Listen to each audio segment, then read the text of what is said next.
샬롬. 예배 드리러 오신 여러분들을 환영하고 축복합니다. 오늘은 예수님의 이름으로 전파되는 나라라는 제목으로 하나님 말씀 나누도록 하겠습니다. 제가 예전에 참 의미 있게 읽었던 책은 삼국지입니다. 삼국지는 오래전부터 베스트셀러였으며 지금까지도 잘 팔리는 스터디셀러이기도 합니다. 저는 어렸을 적에 삼국지를 무협소설처럼 읽었습니다. 책 속에 있던 전쟁의 이야기가 너무나도 재미있었던 기억이 있습니다. 그러나 나이를 먹고 삼국지를 보니 그 안에 참 많은 인생의 교훈이 있다고 느껴졌습니다. 어떠한 사람은 삼국지를 평할 때 삼국지를 3번 읽지 않는 자와 인생을 논하지 말고 삼국지를 10번 이상 읽은 자와 감히 대응하지 말라, 이렇게 평했을 정도입니다. 삼국지는 여러분들도 알다시피 세 개의 나라가 서로 전쟁하고 싸우는 내용입니다. 그리고 그 안에 많은 이야기가 등장합니다. 다양한 인물, 그에 따른 수많은 권모술수를 보여줍니다. 아무래도 삼국지를 많이 읽은 사람일수록 여러 인물과 다양한 작전을 알고 있을 것입니다. 그래서 이러한 말을 하지 않았나 싶기도 합니다. 그렇다면 삼국지에 나오는 다양한 인물과 수많은 작전은 왜 등장합니까? 바로 중국을 통일하기 위해서입니다. 위나라, 총나라, 오나라가 중원의 패권을 차지하고 더 나아가 천하를 통일하는 것이 조조, 유비, 손권의 목표입니다. 즉 삼국지를 볼 때 나라는 힘과 권력 그리고 탁월한 계략을 통해 확장되는 것을 알 수 있습니다. 이것은 지금도 크게 다르진 않은 것 같습니다. 현재 러시아와 우크라이나는 계속해서 전쟁 중이고 미국의 패권은 강력한 군사적 힘과 막대한 경제적 능력으로 세계 곳곳에 영향을 끼치고 있습니다. 이것이 우리가 살고 있는 현 시대입니다. 그러나 오늘 말씀에서는 전혀 다른 나라가 등장합니다. 우리가 생각지도 못한 방법으로 확장되는 나라가 있습니다. 그 나라에 대해 이 시간 성도님들과 함께 나누기를 원합니다. 먼저 1절을 보면 오늘 말씀은 베드로와 요한 두 인물로 시작합니다. 저번 주에 우리는 성령의 능력으로 초대교회가 세워지는 것을 보았습니다. 이제 제자들은 예수님의 증인으로 세상에 나아가야 했습니다. 그리고 성전이라는 장소를 볼 때 아직 이스라엘에 있다는 것을 알 수 있습니다. 그렇다면 우리는 베드로와 요한 두 사람인 것과 장소가 예루살렘인 것에 집중할 수 있습니다. 사도행전 1장 8절은 오직 성령이 너희에게 임하시면 너희가 권능을 받고 예루살렘과 온 유대와 사마리아와 땅 끝까지 이르러 내 증인이 되리라 하시니라, 이렇게 나와 있습니다. 저번 주에 성령님이 제자들에게 임한 것을 보았고 이제 제자들은 증인이 된 것입니다. 그리고 유대 시대에는 증인에 대한 아주 중요한 생각이 있었습니다. 그것은 바로 한 사람의 증언은 아무런 의미가 없다는 것입니다. 신명기 19장 15절을 보면 죄에 대하여는 한 증인으로 정할 것이 아니라 두세 사람의 증인이 있어야 사건이 확정된다는 내용이 있습니다. 또한 신명기 17장 6절은 죽일 자는 한 사람의 증인으로는 죽이지 못하며 두세 사람의 증언이 있어야 효력이 있습니다. 이렇게 유대 사회에서는 한 사람이 아니라 적어도 두 사람은 있어야 증언이 효과가 있는 것입니다. 그리고 오늘 말씀의 배경은 여전히 예루살렘입니다. 증언에 대한 문화는 오늘 말씀에서 아직까지도 유효한 것입니다. 제자들은 예수님의 죽음과 부활에 대한 증인으로 예루살렘에 있습니다. 혼자라면 예수님에 대한 증언은 유대인에게 아무런 의미가 없을 것입니다. 그래서 요한과 베드로 이렇게 두 명이 예루살렘의 성전에 올라가고 있습니다. 또한 1절을 보면 오늘 말씀의 시간적 배경도 알 수 있습니다. 시간은 제9시 기도 시간이라 나와 있습니다.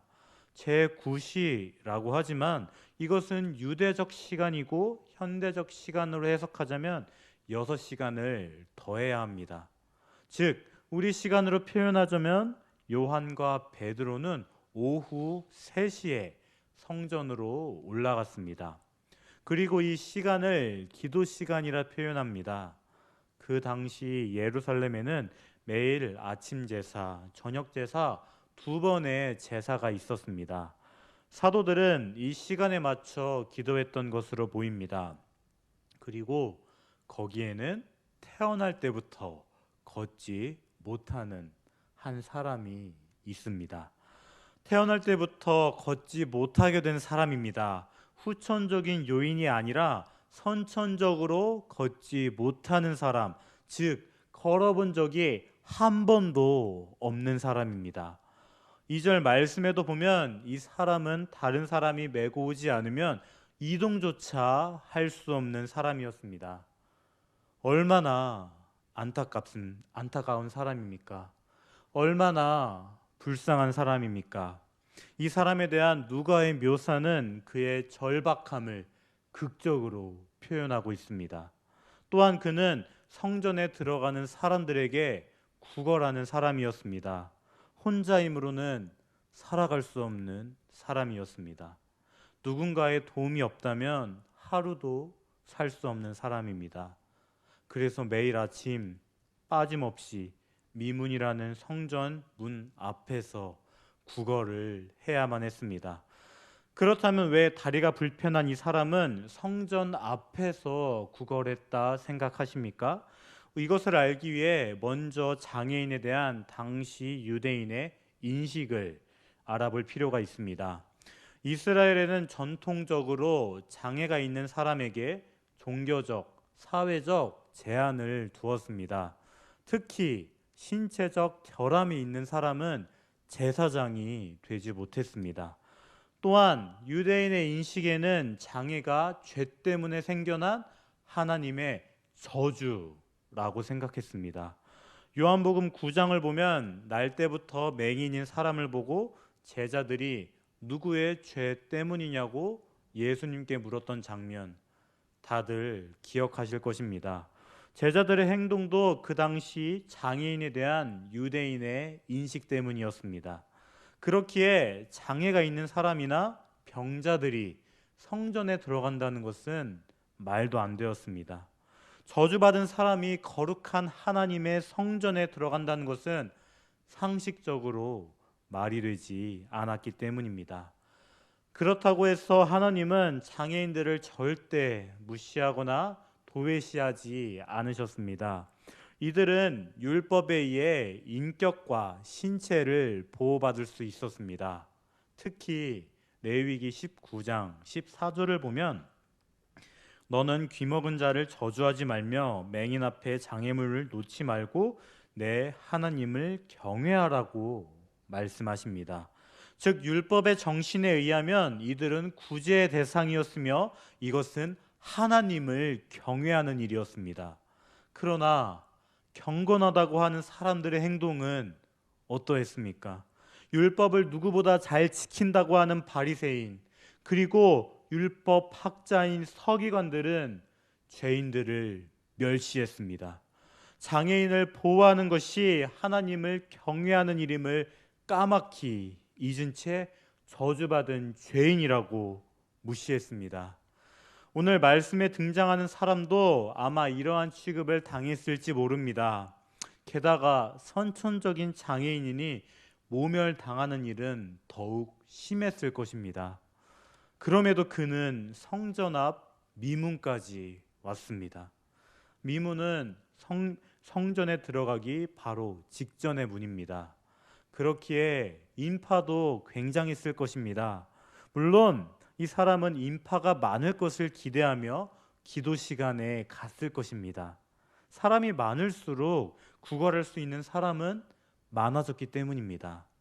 그러나 그것과 동시에 저주하는 사람도 많았을 것입니다. 구제와 동시에 저주의 말은 들려왔을 것입니다. 한마디 한마디가 비수처럼 가슴에 꽂혔을 것입니다. 그럼에도 거리는 목숨을 유지하기 위해 어떠한 굴욕도 감수해야만 했습니다. 어쩌면 지나가는 사람마다 죄 때문에 저주받은 사람이라고 욕을 했을지 모릅니다. 손가락질 당하며 모욕의 말과 수모를 견디면서까지 그는 하루하루를 살기 위해 구걸해야만 했습니다. 하루에 수백 번도 구제의 말을 반복해야만 했습니다. 하나님을 경외하며 장애인을 구제의 대상으로 보는 한 사람을 기다리면서 말입니다. 그러던 와중에 두 사람이 눈에 띄었습니다. 바로 베드로와 요한이었습니다. 나면서 못 걷게 된 사람은 베드로와 요한에게 구걸하기 시작합니다. 어쩌면 이 사람들은 나를 저주받는 사람으로 보는 것이 아니라 긍휼의 대상, 구제의 대상으로 볼 사람이 아닐까? 이러한 기대와 함께 말을 걸기 시작합니다. 거리는 요한과 베드로에게 돈을 달라고 말합니다. 그러자 요한과 베드로는 그 사람을 주목하면서 우리를 보라, 이렇게 말을 합니다. 아마 거리는 깜짝 놀랐을 것입니다. 일반적인 사람들은 급히 성전에 들어가면서 거린을 거의 쳐다보지 않았을 것입니다. 그러나 이번에는 반응이 달랐습니다. 아마도 요한과 베드로에게 남다른 관대함을 기대했을 것입니다. 나에게 무엇을 줄 수 있을지, 얼마나 줄 수 있을지를 생각했을 것입니다. 하지만 상황은 그의 생각과 다르게 진행됩니다. 베드로는 은과 금은 내게 없거니와 이렇게 말을 시작합니다. 베드로의 첫 마디는 희망을 거의 찾아볼 수 없습니다. 다리가 불편한 사람은 사실 베드로와 요한에게 구제금을 원하고 기대했을 것입니다. 그러나 그것이 없다고 말을 합니다. 참 이 말은 사람을 맥빠지게 만들었을 것입니다. 그러나 그 뒤에 하는 말이 있습니다. 내게 있는 이것을 내게 주노니 나사렛 예수 그리스도의 이름으로 일어나 걸으라 하고. 사랑하는 성도님들, 베드로에게 돈은 없었지만 무엇이 있었습니까? 바로 예수 그리스도의 이름이 있었습니다. 이것은 다리가 불편한 사람의 말과 대조됩니다. 그는 제자들에게 구제금, 즉 자신이 원하는 것을 말했습니다. 하지만 베드로는 다리 아픈 사람이 원하는 것을 주지 못한다고 말합니다.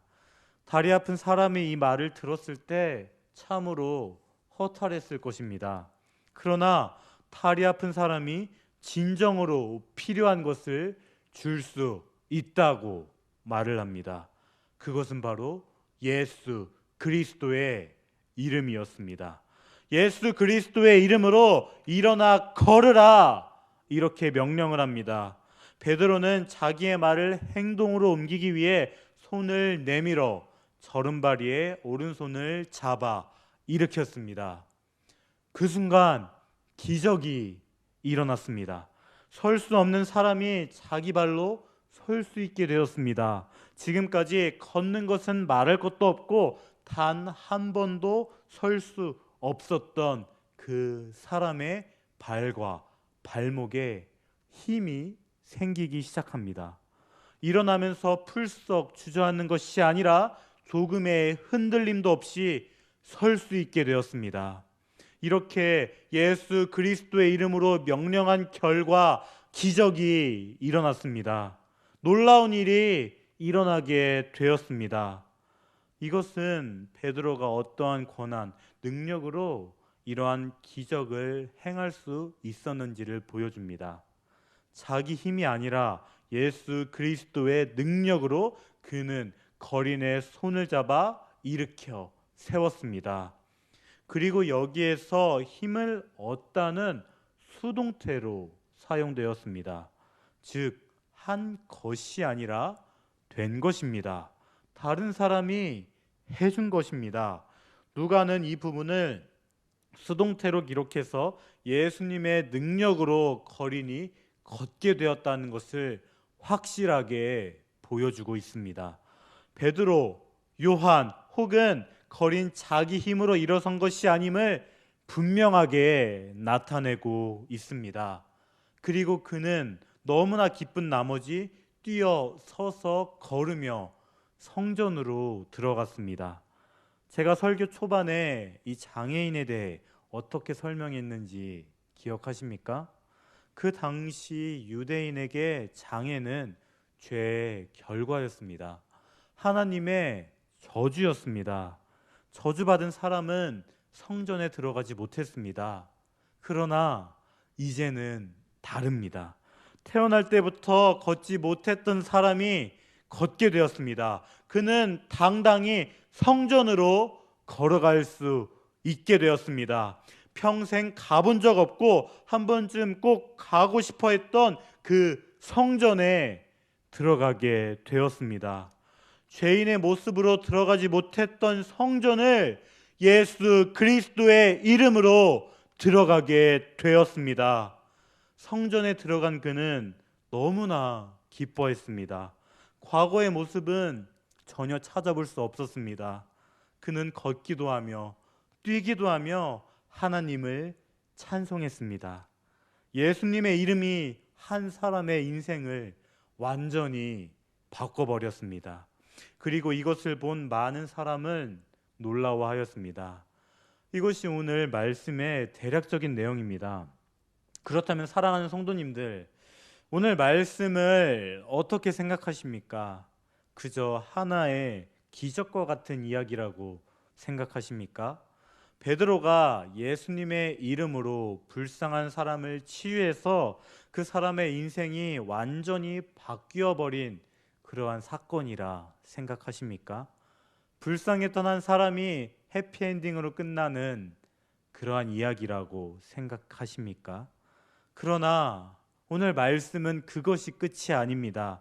사도행전은 항상 성령과 예수님의 증인이라는 관점에서 바라보아야 합니다. 그렇다면 거린이 걷게 된 이야기의 마지막 부분인 사도행전 4장 22절 말씀 다 같이 찾아보겠습니다.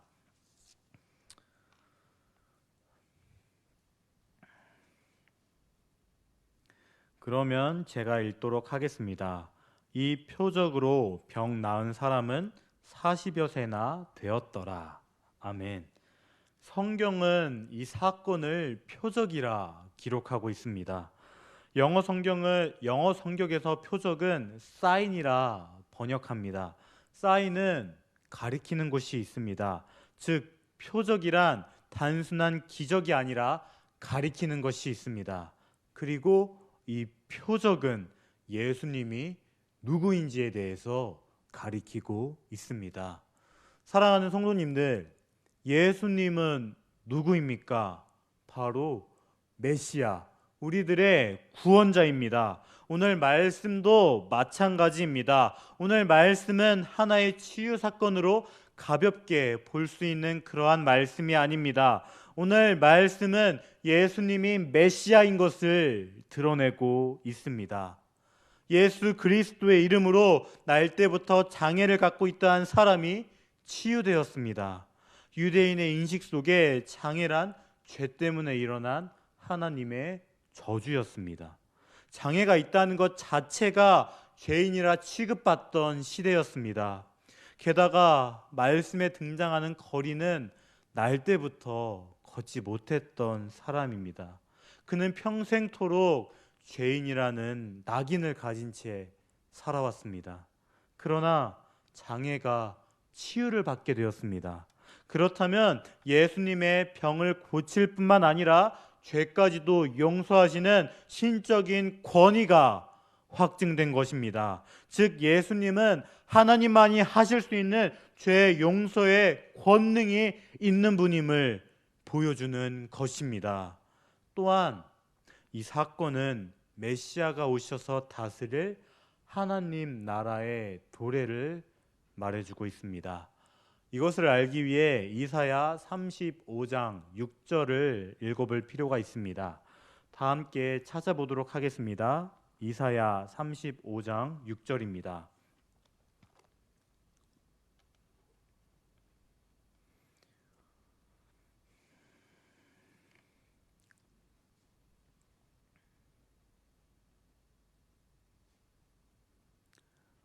다 찾으신 줄 알고 제가 읽도록 하겠습니다.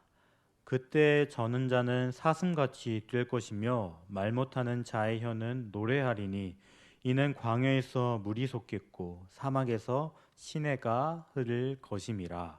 아멘. 이사야 35장은 배경적으로는 포로 시기가 끝나고 하나님이 이루실 이스라엘의 구원을 말해주고 있습니다. 그러나 사실 이 말씀은 하나님이 이루실 구속 사역을 보여주고 있습니다. 구속함을 입은 사람들이 어떻게 살 것인지를 보여주고 있습니다. 그리고 이 구속 사역에서 맹인은 눈이 밝아질 것이며 못 듣는 자의 귀가 열릴 것이며 저는 자가 사슴같이 뛸 것이며 말 못하는 자의 혀는 노래하게 될 것입니다.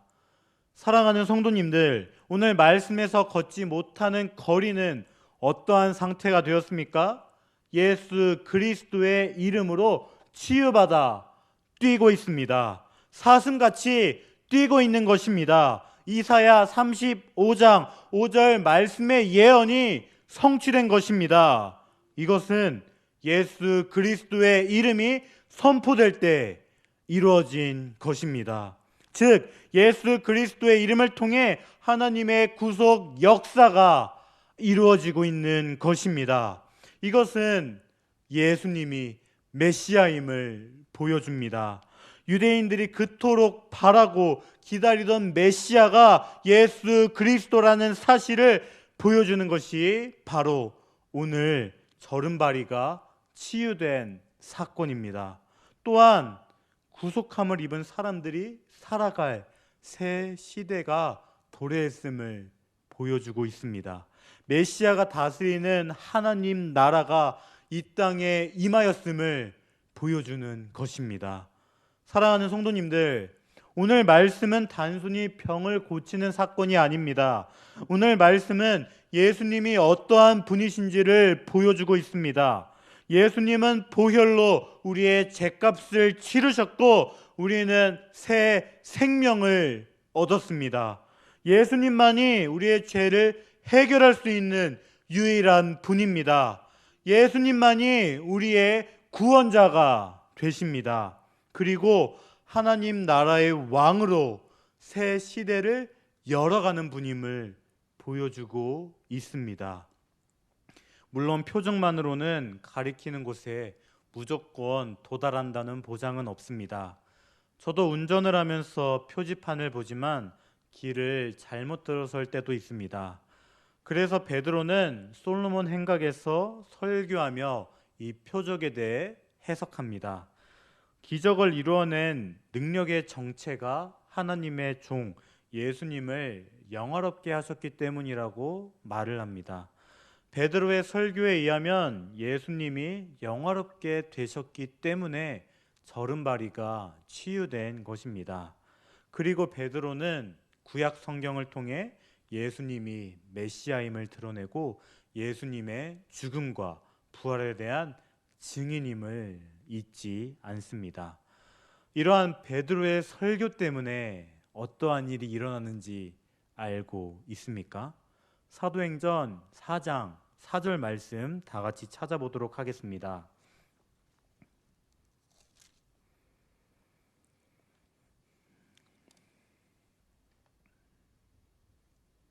사도행전 4장 4절 말씀입니다. 그러면 다 찾으신 줄 알고 제가 읽도록 하겠습니다. 말씀을 들은 사람 중에 믿는 자가 많으니 남자의 수가 약 5천이나 되었더라. 아멘. 베드로의 설교 때문에 남자만 5천 명이나 되는 숫자가 예수님을 믿게 되었습니다. 기록에 남겨지진 않았지만 여성과 어린아이를 포함하면 꽤 많은 사람이 예수님을 믿게 되었을 것입니다. 심지어 이때는 베드로와 요한을 거둔 지 이튿날이나 되었을 때입니다. 베드로가 예수님을 전하자 하나님 나라의 확장은 막을 수 없었습니다. 세상 어떠한 방법으로도 막을 수 없었습니다. 오늘 말씀을 어떻게 들으셨습니까? 오늘 말씀은 베드로가 절임발이를 고친 것이 주된 내용이 아닙니다. 이 치유 사건을 통해 예수님이 어떠한 분이신지를 보여주고 있습니다. 예수님은 메시아로서 어떻게 새 생명을 주고 새 시대를 가져올 수 있는지를 보여주고 있습니다. 걷지 못하던 사람은 금과 은이 줄 수 있는 것보다 훨씬 많은 것을 받게 되었습니다. 이제 그는 새롭고 완전한 삶을 살 수 있게 되었습니다. 그리고 베드로는 기적뿐만 아니라 하나님의 말씀을 전했고 예수님의 증인으로 살아갔습니다. 그때 하나님 나라가 멈출 수 없이 확장되었습니다. 저는 2주 전 우리는 증인으로 살아야 한다고 말씀드렸습니다. 그렇다면 증인으로 어떻게 살아가고 있습니까? 예수님을 어떠한 분으로 소개하고 있습니까? 믿어서 나쁠 것 없는 분, 좋은 것을 주시는 분으로 소개하고 있습니까?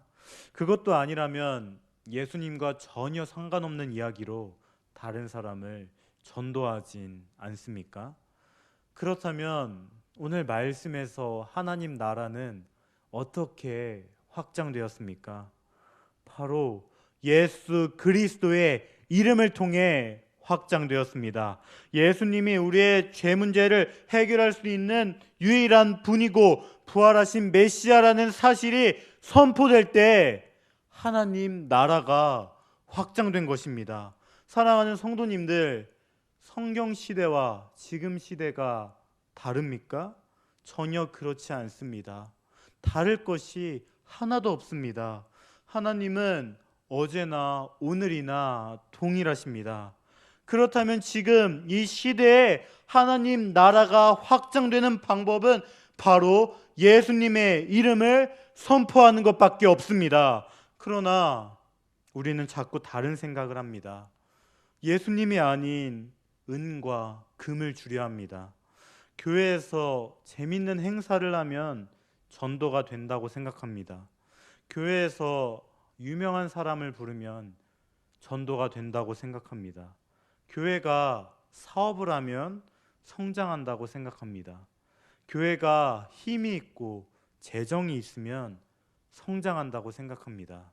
그러나 사랑하는 성도님들, 하나님 나라가 확장되는 일은 예수님이 전해지는 것 외에 다른 방법은 전혀 없습니다. 우리에겐 은과 금이 없지만 예수 그리스도의 이름이 있습니다. 우리는 죄 때문에 죽을 수밖에 없는 사람이고 예수님만이 죄를 해결할 수 있는 유일한 분이라는 사실을 전할 때, 예수님의 우리의 죄값을 대신 담당하기 위해 십자가에 못 박혀 죽으셨다는 사실을 전할 때, 예수님이 십자가에 못 박혀 죽으셨음에도 세상과 죽음을 이기신 승리의 부활을 전할 때, 예수님 때문에 우리가 새로운 생명을 얻었으며 예수님은 우리의 왕이라는 것을 전할 때 하나님 나라가 확장되는 것입니다. 다른 방법은 성경에서 전혀 말하고 있지 않습니다. 증인은 다른 것을 말하지 않습니다. 우리가 예수님의 증인이라면 예수님만을 증거해야 합니다. 이것을 꼭 기억하며 살아가시기를 바랍니다. 그러면 이제 말씀을 정리하도록 하겠습니다. 세상을 보면 하나의 목적을 이루기 위해 다양한 방법이 있는 것을 보게 됩니다. 물론 이것이 나쁘다고 볼 수는 없습니다. 더 효율적으로, 더 효과적으로 목적을 이루는 것은 세상의 당연한 이치입니다. 만약 그렇게 하지 않는다면 오히려 안 좋고 손해를 보게 될 것입니다. 그러나 하나님 나라는 다릅니다. 세상의 이치, 상식, 방법은 전혀 통하지 않는 것이 하나님 나라입니다. 하나님 나라는 오직 하나님의 말씀만이 통합니다. 그리고 하나님 말씀에서 하나님 나라가 확장되는 것은 예수님의 이름이 온 땅에 울려 퍼질 때라는 것을 말해주고 있습니다. 사랑하는 성도님들, 예수님의 이름만 전합시다. 다른 것 다 빼놓고 오직 예수님만 전합시다. 예수님이 누구시며 우리를 위해 어떠한 일을 행했는지를 전합시다. 금과 은, 이러한 것은 아무런 의미가 없습니다. 세상 사람들에게 진짜 필요한 것은 예수 그리스도의 이름입니다. 이것이 오늘 말씀에서 말해주는 하나님 나라가 확장되는 방법입니다. 오늘 말씀이 성도님들의 마음속 깊숙한 곳에 전해지길 바랍니다. 그래서 하나님 나라가 확장되는데 쓰임받는 증인으로 살아가시기를 주님의 이름으로 간절히 축복합니다. 오늘 말씀을 놓고 기도